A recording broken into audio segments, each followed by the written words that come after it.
고린도후서 12장. 천국, 지금 파라다이스는 어디에 있을까?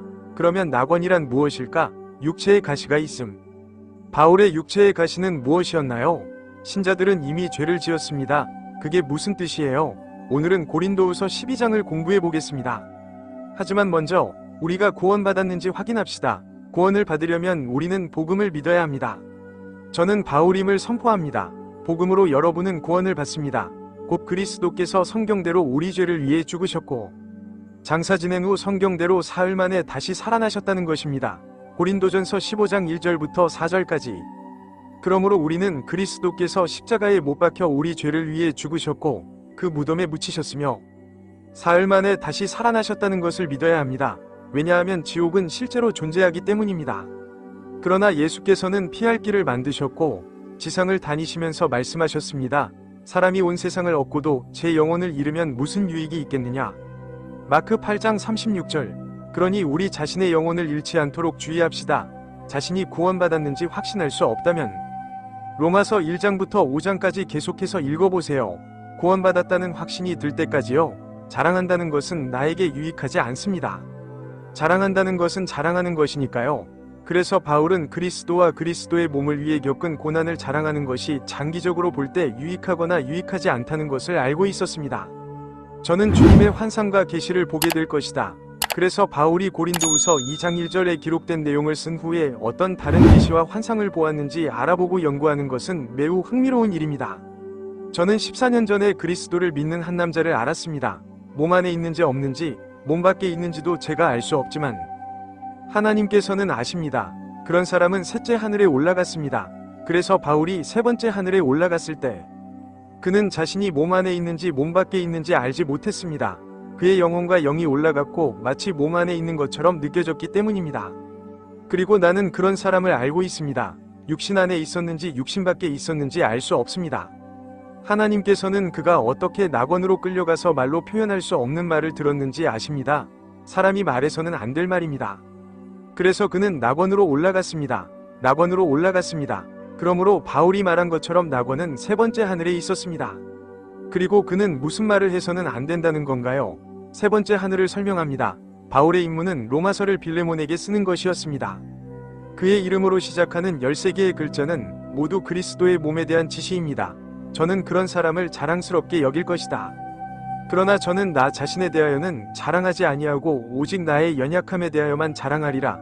그러므로 육신으로는 죄 많은 육신으로는 영광을 얻지 못할 것입니다. 하지만 그는 새로운 사람, 즉 영과 혼, 속사람으로 하늘로 끌어올려졌을 때의 뜻이었습니다. 저는 자랑하고 싶어도 어리석은 사람은 되지 않을 것이다. 저는 진실을 말할 것이다. 그러나 지금은 누구든지 저를 보는 것 이상으로 생각하거나 내 소문을 듣는 일이 없도록 삼가하겠습니다. 그래서 그는 원하지 않아요. 그는 이제 육체 이탈 경험을 공유하기를 꺼려합니다. 누구에게도 숭배받고 싶지 않기 때문입니다. 하지만 그는 진실을 말하고 있습니다. 그리고 계시의 관용으로 인해 제가 지나치게 높아지지 않도록 하시기 바랍니다. 아니, 계시가 너무 많아서 내 육신에 가시가 박혔으니 곧 사탄의 사자가 저를 쳐서 제가 지나치게 교만해지지 않게 하려 함이니라. 그래서 바울은 자신이 받은 많은 계시 때문에 양보를 받지 않으려고 했습니다. 그는 사탄이 그를 때리기 위해 사용하는 육체의 가시를 받았는데 그래서 그는 그렇게 되지 않았습니다. 하지만 바울은 자신을 높이고 싶어 하지 않았고 높여서도 안 되었습니다. 그러면 낙원이 무엇인지 살펴보도록 하겠습니다. 그리스도께서 십자가에 달리셨을 때 그분은 자신의 양쪽에 있던 두 도둑 중 한 명과 이야기를 나누셨습니다. 그리고 그는 십자가가 두 부분으로 나뉘기 전이 지옥과 지옥에 대해 이야기했습니다. 한쪽은 아브라함의 품, 즉 낙원을 담는 그릇이었습니다. 낙원이라고도 불립니다. 하지만 바울이 말했듯이 그 낙원은 지금 세 번째 하늘에 있고 다른 하나는 고통의 측면이었습니다. 그리고 주님께서 말씀하셨습니다. 요나가 고래 뱃속에서 사흘 밤낮을 보냈듯이 인자도 땅의 심장 속에서 사흘 밤낮을 보낼 것입니다. 마태복음 12장 40절. 그러니까 지구의 핵심이나 심장부에 지옥이 있는 거예요. 그리고 주님은 낙원에 있는 곳으로 가서 3일 3박을 보내셨습니다. 성경에서 낙원이 언급된 다른 경우를 살펴보겠습니다. 낙원이 제거된 후 지옥이 확장되었기 때문입니다. 이사야 5장 14절에 나와 있듯이 큰 백보자 심판 후에 지옥은 불못에 던져질 것입니다. 예수께서 그에게 말씀하셨다. 저 사람이 십자가에 달린 다른 도둑이다. 제가 진실로 너에게 말한다. 오늘 네가 나와 함께 낙원에 있을 것이다. 누가복음 23장 43절. 그러니까 우리는 바울이 12장 4절에서 말한 대로 낙원은 이제 세 번째 하늘에 있다는 것을 알고 있습니다. 네, 그는 12장 4절에서 그것을 언급하고 2절에서 세 번째 하늘이라고 말했습니다. 그러므로 히브리서에서는 이것을 확증합니다. 그러나 여러분은 시온산과 살아계신 하나님의 도성인 하늘의 예루살렘에 이르렀습니다. 그러므로 이것은 세 번째 하늘에 있는 하늘의 예루살렘이며 수많은 천사의 무리와 하늘에 기록된 첫째 태어난 자들의 총회와 교회와 모든 이 심판자이신 하나님과 완전하게 된 위인들의 영들에게 속한 것입니다. 히브리서 12장 22절과 23절. 그러니까 구약시대와 초기시대의 위로운 사람들의 영은 모두, 그리스도의 지상사역을 믿은 사람들은 모두 지금은 세 번째 하늘에 있는 거예요. 이들은 완전해진 위인의 영입니다. 왜냐하면 그리스도께서 부활하신 후에 그분의 영을 그들에게, 즉 그분의 말씀에 순종한 자들에게 부여하실 수 있었기 때문입니다. 이것은 낙원이라는 단어가 사용된 마지막 순간입니다. 기 있는 자는 성령이 교회들에게 하시는 말씀을 들으라. 이기는 그에게는 제가 하나님의 낙원 가운데 있는 생명나무 열매를 먹게 하리라. 요한계시록 2장 7절. 그래서 새 땅, 새 예루살렘이 내려올 때 하나님의 낙원에는 생명나무가 있을 것이고, 여러분이 아는 사람들, 태양에 충실하여 새 하늘과 새 땅에 들어가는 사람들은 생명나무 열매를 먹고 영원한 생명을 얻을 수 있을 것입니다. 스데반과 다른 작은 무리의 신자들을 잔혹하게 살해하는 데 가담한 신성모독자를 그리스도께서 구원하셨는데, 바울은 스스로를 자랑하지 않을 것입니다. 사도 바울은 누구도 자신을 우상화하는 것을 원하지 않았기 때문에 14년 동안 그의 서신에서 자신의 세 번째 천국 체험에 대해 언급하지 않았습니다. 그러면 지옥에 대해 조금 더 살펴보죠. 지옥의 부자가 아브라함 아버지에게 말했어요. 저는 이 불꽃 속에서 고통을 받고 있습니다. 누가복음 16장 24절. 아브라함은 부자의 형제들에 관하여 그들에게는 모세와 선지자들이 있다고 말했습니다. 그들에게 들려주세요. 누가복음 16장 29절. 그러므로 모든 사람이 하나님의 말씀을 읽어서 하나님께서 무엇을 말씀하셨는지 확인해야 합니다. 그러면 지금 파라다이스가 어디에 있는지 살펴보도록 하겠습니다. 그러니 지금 낙원은 세 번째 하늘에 있습니다. 왜냐하면 여기는 땅이고 첫 번째 하늘은 새들이 날아다니는 곳이기 때문입니다.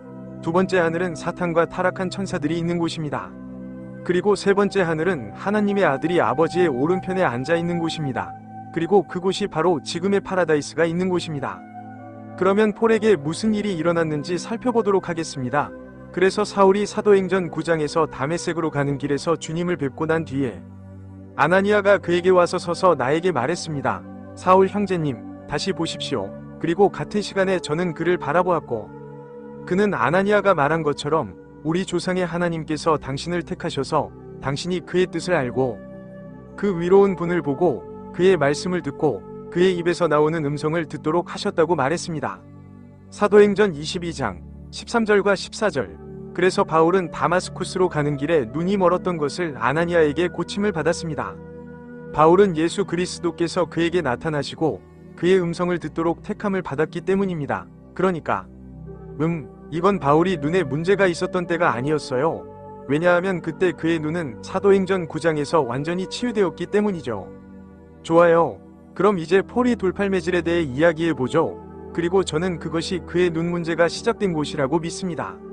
그리고 리스트라에는 어떤 사람이 앉아 있었습니다. 이곳은 갈라디아에 있는 한 마을입니다. 그는 발을 쓸 수 없었고 어머니의 태중에서 태어나서 다리를 저는 사람이었으며 한 번도 걸어본 적이 없었습니다. 바울이 말하는 것을 듣고 그를 똑바로 바라보며 고침을 받을 만한 믿음이 그에게 있는 것을 알아차리고 큰 소리로 발로 똑바로 일어서라 고 말했습니다. 그리고 그는 뛰어올라 걸었다. 그게 사도행전 13장 8절부터 10절까지 안티오크와 이고니온에서 온 유대인들이 와서 백성을 설득하여 바울을 돌로 쳤습니다. 바울을 돌로 친 후에 죽은 줄 알고 성 밖으로 끌어냈습니다. 그런데 제자들이 그를 둘러싸고 서 있자 그는 일어나서 성 안으로 들어갔다. 그리고 다음날 그는 바나바와 함께 데르베로 떠났습니다. 사도행전 14장 19절부터 20절까지. 그래서 태어날 때부터 다리를 저는 사람이 바울에 의해 고침을 받았습니다. 그러니까 바울이 그렇게 했다는 표시였습니다. 그래서 그들은 와서 바울을 돌로 쳤습니다. 그러면 폴이 죽었다는 것을 어떻게 알 수 있나요? 창세기 35장 18절에 이렇게 말씀하셨고, 라헬의 영혼이 떠나갈 무렵에 라헬이 베냐민을 낳다가 죽은 후에 라헬에 관해 이야기하다가 죽었습니다. 그러니까 영혼이 육체를 떠나면 당신은 죽는 거예요. 영혼은 잠들지 않습니다. 신체는 그렇습니다. 좋아요. 그럼 그것을 살펴보도록 하죠. 바울은 갈라디아서에서 이렇게 말했습니다. 너희는 육신의 연약함을 인하여 어떻게 구원을 얻는지 아느니라. 육신의 연약함을 통하여 너희가 어떻게 될지 아느니라. 그러니까 그것은 육체의 허약함이에요. 제가 처음에 너희에게 복음을 전파하였더니 내 육신에 있던 유혹과 시험을 너희가 멸시하거나 버리지 아니하고 오히려 나를 하나님의 천사와 같이 곧 그리스도 예수와 같이 영접하였느니라. 그러면 너희가 말한 그 복은 어디에 있느냐? 제가 증언하노니 만일 할 수만 있었다면 너희가 너희 눈을 빼어 내게 주었을 것이요 그것을 내게 주었을 것이니라. 그러면 제가 진실을 말한다고 해서 당신의 원수가 된단 말인가? 갈라디아서 4장 13절부터 16절까지입니다. 그럼 그것은 그의 육체의 가시였고 저는 문제였나요? 예수님은 어떻습니까? 그가 지상에 있을 때 사람들을 치료한 이유는 무엇이었을까요? 예수께서는 갈릴리 전역을 두루 다니시며 그들의 회당에서 가르치시고 하나님 나라의 복음을 전파하시며 백성 가운데서 온갖 질병과 온갖 아픔을 고치셨습니다. 마태복음 4장 23절에서 예수께서는 모든 사람의 병을 완벽하게 고쳐주셨습니다. 그리고 그는 왜 그런 짓을 했을까? 그리고 그는 지상에서 왕국의 복음을 전파하고 있었습니다. 너의 시중에 흠이 있는 자, 발이 꺾였거나 부러졌거나 등이 굽었거나 흠이 있는 자는 휘장에 들어가지 못하고 제단에 가까이 가지 못할 것입니다. 그는 내 성소를 더럽히지 않은 흠이 있기 때문입니다. 레위기 21장 17절부터 23절까지. 그래서 제사장은 건강이 완벽해야 했고 그렇지 않으면 성소나 지성소에 들어갈 수 없었습니다. 이사야서에 나와 있듯이 이것이 왕국의 징조입니다. 그러면 눈먼 자의 눈이 뜨일 것이요 귀먹은 자의 귀가 열릴 것이요 절름발이가 사슴처럼 뛰고 벙어리의 혀가 노래할 것이다. 광야에서 물이 터져 나오고 사막에서 시내가 흐를 것이요 이사야 35장 5절과 6절. 그러므로 하나님 나라에서는 부활한 모든 사람을 건강하게 회복시키고 영광스러운 몸으로 변화시키고 땅을 에덴 시대, 에덴 동산과 같은 곳으로 회복시키실 것입니다. 따라서 예수께서 행하신 표적들은 그가 이 시대의 메시아임을 이스라엘에게 증명하고 입증해 주었으며 목사는 완벽한 건강을 가질 필요는 없습니다. 어떤 사람들은 미래의 적그리스도가 표적을 행할 때 그를 믿을 것입니다. 그럼 계속해서 우리의 장을 읽어보겠습니다. 좋습니다. 성경을 간단히 요약해 보겠습니다. 그러니 이게 성경의 전부입니다. 모두 사실이에요. 하지만 우리는 진리와 진리를 분리해야 합니다. 하나님께서는 디모데후서 2장 15절에서 제가 하나님께 받아들여진 자임을 보이고 부끄러울 것이 없는 일꾼이 되며 진리의 말씀을 바르게 나누어 라고 명령하셨습니다. 그러므로 바울은 이르되 제가 이방인인 너희에게 말하노니 제가 이방인의 사도인즉 내 사도됨을 높이노라 하였느니라. 사무실. 로마서 11장 13절. 그러니까 하나님께서는 성경에 두 가지 지시를 내리신 거예요. 파란색 페이지는 천국에서 살 사람들을 위한 것이고 빨간색 페이지는 땅에서 살 사람들을 위한 것입니다. 그러므로 우리는 하나님의 말씀, 하나님의 방법을 연구하고 하나님께서 나누시는 곳에서 진리를 나누어야 합니다. 우리는 바울의 관점에서 올바르게 구분된 킹 제임스 성경 전체를 연구합니다. 바울은 말했습니다. 제가 하는 말을 생각해 보십시오. 그러면 주님께서 너에게 모든 일에 대한 이해력을 주실 것입니다. 디모데후서 2장 7절을 보면 바울이 로마서에서 빌레몬서에 쓴 내용을 생각해 볼 수 있는데 이 13권은 모두 바울로 시작하며 천국에 살 사람들을 위한 것입니다. 그렇다면 하나님께서 창세기에서 사도행전 9장까지 땅에 살 사람들을 위해 하신 말씀을 살펴볼 수 있습니다. 그리고 우리는 히브리서부터 요한계시록까지 읽을 수 있는데 이는 땅에 살게 될 이스라엘에 대한 예언이 더 많습니다. 그래서 바울은 13절에서 계속해서 이렇게 말합니다. 저는 이 일로 인해 주님께 3번이나 간구하였습니다. 그것이 내게서 떠나가게 해주시기를. 그리고 그는 나에게 말씀하셨습니다. 내 은혜가 너에게 족하도다. 내 능력은 약함 속에서 온전해짐이라. 그러므로 저는 오히려 나의 연약함을 더욱 기쁘게 자랑하리니 이는 그리스도의 능력이 내게 머물게 하려 함이라. 그래서 뭐예요? 아시다시피 바울은 주님께서 다시 자신에게 말씀하시는 것을 들었습니다. 그리고 여러분은 아시겠지만 바울에게 그리고 은혜로 말미암아 우리에게 충분한 은혜는 무엇입니까? 하나님은 우리에게 그의 아들의 영을 주십니다. 그래서 바울은 아들의 영을 가졌고 하나님께서는 그의 말씀을 보존하시고 킹 제임스 성경으로 완벽하게 번역하셨습니다. 하나님께서는 제가 약할 때 바울을 고쳐주시지 않았습니다. 바울은 말했습니다. 저는 그의 말씀을 사용하여 그의 영에 의지할 수밖에 없습니다. 그래서 바울은 즉시 순종하여 지금 당장 완전한 건강을 유지하는 것보다는 그리스도의 힘이 자신에게 머무르는 것이 낫다고 말합니다.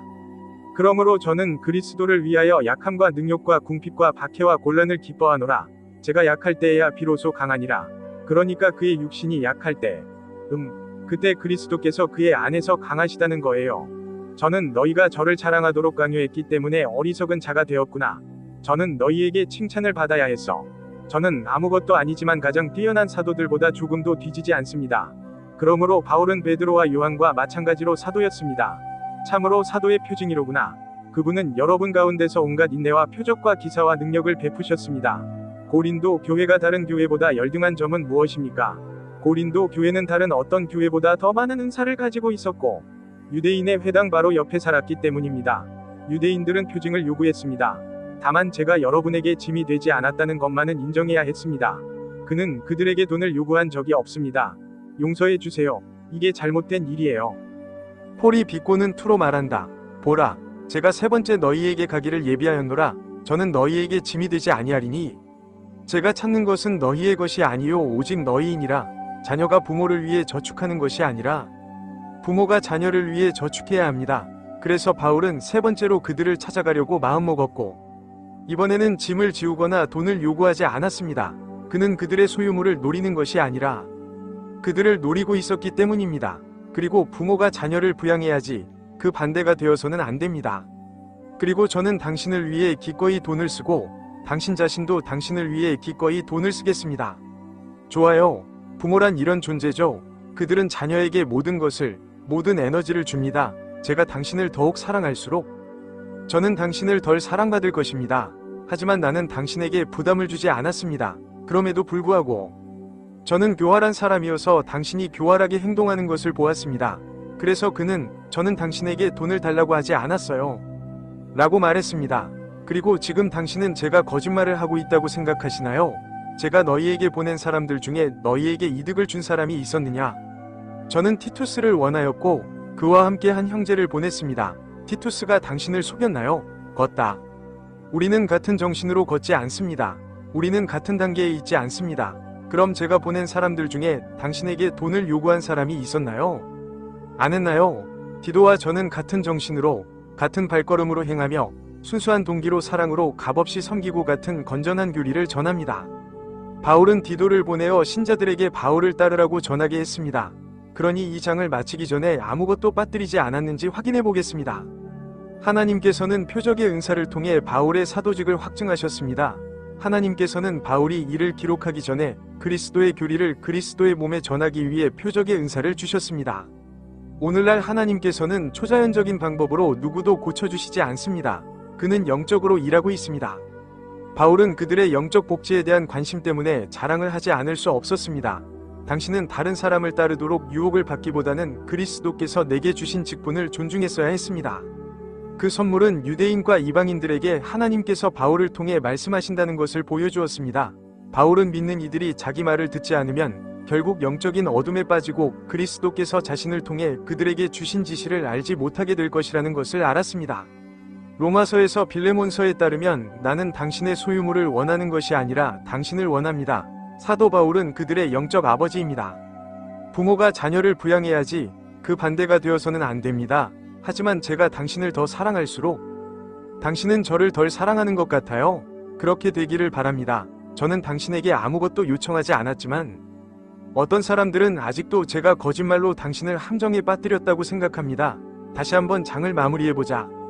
우리가 여러분에게 변명한다고 생각하십니까? 우리는 그리스도 안에서 하나님 앞에서 말하지만 모든 일을 행합니다. 사랑하는 여러분, 여러분의 교화를 위해 그럼 우리가 당신에게 돈을 요구하지 않고 저를 팔로우하라고 부탁한 것에 대해 사과해야 한다고 생각하시나요? 우리는 이 모든 일을 하고 있으며 그는 이 모든 사람을 사랑하는 자들이라고 부릅니다. 이는 여러분을 교화하고 믿음 안에서 세워지도록 하기 위함입니다. 제가 가면 발견되지 않을까 두렵습니다. 아니, 제가 너희를 제가 원하는 대로 발견하지 못할 것이요. 제가 너희에게 너희가 원하지 않는 대로 발견되지도 않을 것이다. 알겠습니다. 그래서 그는 이렇게 말하고 있습니다. 제가 갔을 때 저를 따르지 않는 사람들이 있을까봐 걱정입니다. 그리고 그리고 제가 너희에게로 올 때 너희는 저를 발견하지 못할 것이다. 너희가 저를 발견하기를 바라는 대로 말이다. 그러면 제가 화를 낼 테니까 논쟁이 벌어지지 않도록 하세요. 질투, 분노, 다툼, 험담, 수군거림, 교만, 소란 등이 적습니다. 제가 다시 올 때 나의 하나님께서 저를 너희 가운데서 낮추실 것이요. 이미 죄를 지은 많은 사람과 그들이 저지른 더러움과 음행과 호색함을 회개하지 않은 사람들을 제가 애통해 하게 될 것이다. 이것으로 11장이 끝났습니다. 그래서 그는 자신을 따르는 사람들에 대해 논쟁하고 싶지 않았습니다. 왜냐하면 어떤 사람들은 이미 그런 일을 했기 때문입니다. 배와 일은 슬픔이나 비탄을 표현하는 것을 의미합니다. 이런 맥락에서 음행은 영적인 것입니다. 더러운 것은 거짓 교리입니다. 저 사람은 폴린이 아니야. 오늘날 그리스도의 지상 사역을 따르는 것, 즉 또 다른 예수를 따르는 것은 우상 숭배입니다. 그리스도께서 지상에서 사역하신 것 자체는 문제가 없지만 하나님께서 지금 하시는 일은 그렇지 않습니다. 우상 숭배는 베드로와 바울을 섞는 것입니다. 베드로가 한 말에는 아무런 문제가 없고 바울이 한 말에도 아무런 문제가 없습니다. 하지만 이 둘을 섞는 것은 하나님께서 임명하신 사도가 아닌 다른 사람을 따라 서명한 두 가지 지침을 섞는 것입니다. 사도 바울은 이미 죄를 지은 사람들과 거짓 목사를 따르는 것을 아직 바꾸지 않은 사람들이 그와 논쟁하는 것을 원하지 않았습니다. 바울은 그가 쓴 내용을 그들과 우리가 따르는 것이 필수적이라는 것을 알고 있습니다. 건전한 교리는 건전한 사고와 하나님께 대한 올바른 봉사로 이어진다. 바울을 따르지 않는 것은 영적 음행이며 우상 숭배입니다. 사도 바울은 교회의 문제를 다루는데 필요한 사랑과 용기를 가지고 있었습니다. 그는 말했습니다. 제가 그리스도를 따르는 것과 같이 너희도 저를 따르라. 고린도전서 11장 1절에 따르면 이것은 로마서 16장 25절에 말씀하신 것처럼 신비의 계시에 따른 그리스도이십니다. 우리가 진리의 말씀을 바르게 나누면 너무나 흥미로워서 우리는 만족할 수가 없습니다. 그리고 올바른 구분을 하는데 도움이 되는 다른 책도 있습니다. 하나님의 비밀은 약 100페이지 분량으로 성경 전체를 개괄적으로 설명한 책이고 로마서를 바르게 나누는 로마서 연구 안내서는 사도행전 9장에서 바울이 올바르게 나누는 것에 대한 로마서에 대한 주석입니다. 고린도후서 연구 안내서도 고린도후서에 대한 주석입니다. 저는 이 책에서 그것을 이 연구에도 사용하고 있습니다. 고린도후서에 대한 주석입니다. 따라서 이 모든 책은 아마존에서 구매할 수 있으며 많은 사람들이 저희 책을 모두 소유하고 있습니다. 우리는 7월과 8월 사이 그리고 크리스마스와 새해 사이에 1년에 2번 99센트짜리 킨들 세일을 합니다. 저희 웹사이트는 marianmanly.com이며 저희 유튜브 살베이션 나이틀리 디바이딩 앤드 더 랩처 있습니다. 저희 이메일은 lecture9@gmail.com입니다. 럼블 링크스, 왓츠앱, 페이스북에서 저희를 찾아보세요. 페이스북 동영상에 첨부된 우리의 챕터를 무료로 찾아보세요. 이전장의 교훈입니다. 저희 영상은 한 장 전체를 다루고 있으며 성경 교사들에게 유용합니다. 좋아요와 공유, 구독 부탁드립니다. 시청해주셔서 감사합니다. 여러분 모두에게 신이 축복이 있기를 바랍니다. 이제 안녕.